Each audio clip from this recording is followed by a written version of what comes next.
nagulat kami. Tas kala namin, Saan yan?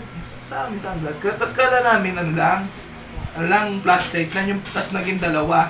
No? Tas naging tatlo. Puta, hanggang naging 5. Puta, natatakot Ano yun? Ano yung klase yun? Nakalutang na gano'n sa ano? Sa Oo, ilog yan. namin. Yun, natakot na Kasi- kami. Pero hindi na kami dumiretso. Pero dito, kanina nga puto ko nakatakot dito sa Kalahari eh. Saan? Oh, binibidyo pa ako. Tagaytay. syempre, yung... Tagaytay. Max, ano kwento mo nga yung ano mo Di ba kanina? maraming aswang doon sa Angat? Medyo... Hindi. ano, Kasi Galing kapis. Ayun kanina nga eh. Di ba, Kaya sa inyo parang may mga, di ba may mga swang sa inyo, mga gano'n, wala. Kapsa, oh, meron doon. Dati nung bata ako. Nabalita sa inyo. Kasi dati nangyari sa amin yung parang kay Lawa, nandun kami sa banda pa ni Wawi. Yung siya naikama pare, pagdaan namin sa... Sa naik. Oo, yung pagdaan namin sa may sasakyan doon. Ito yung gulong namin, bigla kami nasira oh. Parang Jeepers Creepers. Hindi nakakatakot mga nulo kasi. Pero ang nakakatakot talaga doon, yun nandun kami kila doon sa kanila San Pablo. Yung sa Villas Escudero tayo doon. Oo. Ako talaga kwento na yung natatakot ako eh. Dahil ang nangyari masyado nun eh. Naglalakad ako nun, sino kasama ko nun? Basta may kasama ako nun eh.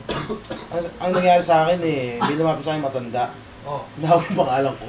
Kikilibutan na ako. Kinawag yung pangalan ko. Oo.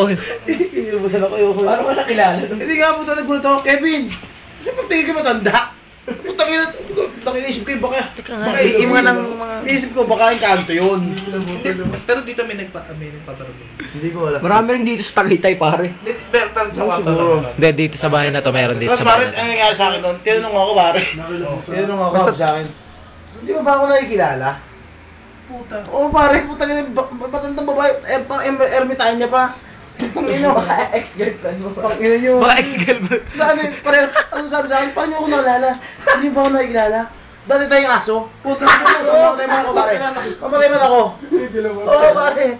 Tangina. Talaga pag nangyari sa akin na yun, paano nyo ako nakilala? Hindi mo ba alam, pinatay ka ng amo natin. Hinampas ka sa may batok, dito sa batok may bukol daw. Hawakan mo yung batok mo. Pag ako may batok, may ano nga pare, may bukol. May bakit?